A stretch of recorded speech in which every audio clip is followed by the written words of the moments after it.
এবার আমরা কোয়েরি শিখব, অর্থাৎ কোয়েরি দিয়ে আমরা কি কি কাজ করতে পারি। আমরা কোনো ডাটাবেজের ডাটাকে খুব দ্রুত ভিউ করার জন্য, চেঞ্জ করার জন্য, অ্যানালাইজ করার জন্য এবং সামারাইজ করার জন্য কোয়েরি ব্যবহার করে থাকি। অর্থাৎ আমাদের বিশাল আকারের কোনো ডাটাবেস থেকে আমরা নির্দিষ্ট পরিমাণ কিছু ডাটা আলাদা করে ফাইল আকারে যদি আমরা রাখতে চাই, তাহলে আমরা এই কোয়েরির মাধ্যমে করতে পারি। তো আমরা কি করে করব সেটা প্র্যাকটিক্যালি দেখব। তো আমাদের কমন একটা কোয়েরি হচ্ছে যেটা সিলেক্ট কোয়েরি। তো আমরা বেশ কয়েকটা কোয়েরি নিয়ে কাজ করতে পারি। যেমন এখানে দেখুন কোয়েরি উইজার্ড, আমরা এটা নিয়ে প্রথম কাজ করব। আমি কোয়েরি উইজার্ডে ক্লিক করলাম। তো এখানে দেখুন simple query wizard, cross tab query wizard, find duplicate query wizard, find unmatched query wizard. তো আমরা এভাবে আমরা প্রথমে সিম্পল কোয়েরি উইজার্ড নিয়ে কাজ করব। তো আমি সিলেক্ট করলাম, ওকে করলাম। দেখুন আমাদের এখানে একটা টেবিল আছে, এই কারণে আমরা এখানে একটা টেবিল 1 পাচ্ছি। যদি আমাদের এখানে অন্য টেবিল থাকতো, অর্থাৎ একের অধিক টেবিল থাকতো, তাহলে আমরা এই টেবিল অথবা কোয়েরি এই বক্স থেকে আমরা এটা পেয়ে যেতাম। অর্থাৎ এখানে আমরা ক্লিক করলে অন্য কোয়েরি অন্য টেবিল আমরা অথবা অন্য কোয়েরি আমরা এখানে সিলেক্ট করতে পারি। তো যাই হোক আমরা একটা টেবিল নিয়ে এখন করব। তো এখানে দেখুন আমাদের ফিল্ডের, অর্থাৎ একটা টেবিলের সবগুলো ফিল্ড এখানে চলে এসছে।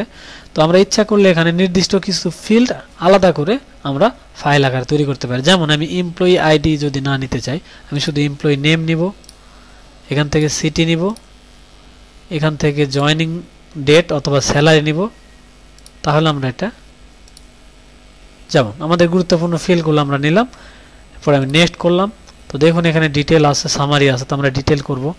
পর নেক্সটে ক্লিক করলাম। তো এখানে দেখুন open the query two view information অথবা মডিফাই দ্য কোয়েরি ডিজাইন। আর এখানে যদি আমরা এই কোয়েরির নাম দিতে চাই, অর্থাৎ আমরা এখানে যদি আমি এমপ্লয়ি কোয়েরি দ্বারা আমি এখানে করি, অর্থাৎ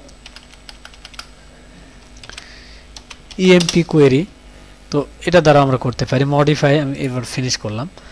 দেখুন আমাদের এখানে ফিল্ডগুলো চলে এসছে। তো টেবিল 1-এর আমরা যে কটা নিয়েছিলাম, দেখুন এখানে এমপ্লয়ি নেম নিয়েছিলাম, সিটি নিয়েছিলাম, জয়েনিং ডেট নিয়েছিলাম, স্যালারি নিয়েছিলাম। আমরা ইচ্ছা করলে বাড়তি কিছু নিতে পারি। অর্থাৎ আমরা ধারণা করলাম যে এখানে আমাদের আরও কিছু দরকার হবে, তাহলে আমরা এখান থেকে ডবল ক্লিক করে অথবা আমাদের এই সোর্স থেকে আমরা এখান থেকে, যেমন দেখুন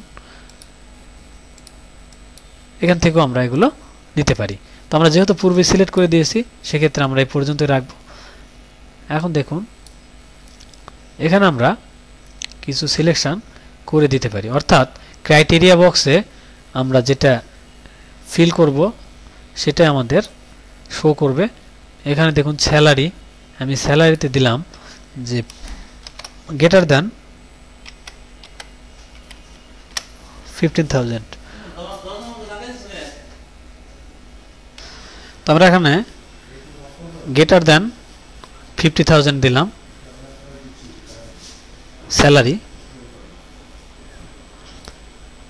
এখন যদি আমরা ইচ্ছা করি এখানে আবার সিটিতে যদি ঢাকা দিই, তাহলে ঢাকা ডিভিশনের মধ্যে, অর্থাৎ ঢাকা সিটির মধ্যে আমাদের কোন কোন এমপ্লয়ির বেতন 15,000-এর বেশি তা দেখাবে। তো আমি আপাতত এটাই শুধু করলাম, অর্থাৎ 50,000-এর বেশি কাদের স্যালারি আছে সেটা দেখব। তো আমি ক্লিক, অর্থাৎ ক্লোজ করলে আমরা ইয়েস করলাম। তো এখন দেখুন যেখানে এই যে 15,000-এর বেশি শুধু এই সুমন আর সিপন এই দুইজনের স্যালারিটা আমরা এখানে আছে। আমরা এখন যদি বলি যে শুধু ঢাকা সিটির এমপ্লয়ীদের একটা লিস্ট তৈরি করব, তাহলে আমরা কীভাবে করতে পারি? আমি ক্লোজ করলাম, create query wizard, simple query wizard, ওকে।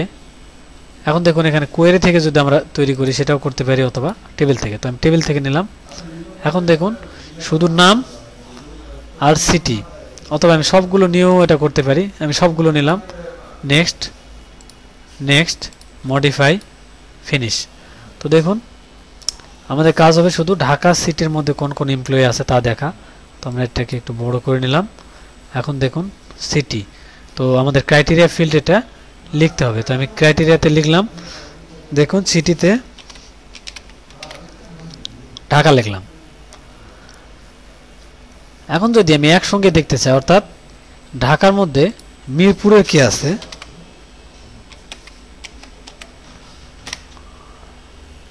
তাহলেও এটা দেখা সম্ভব। অর্থাৎ আমি এখানে ক্লোজ করলাম, ইয়েস। তো দেখুন এমপি কোয়েরি,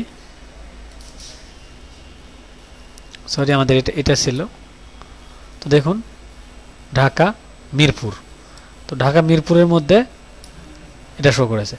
এভাবে আমরা সূক্ষ্ম থেকে সূক্ষ্মতর কোয়েরি করতে পারি।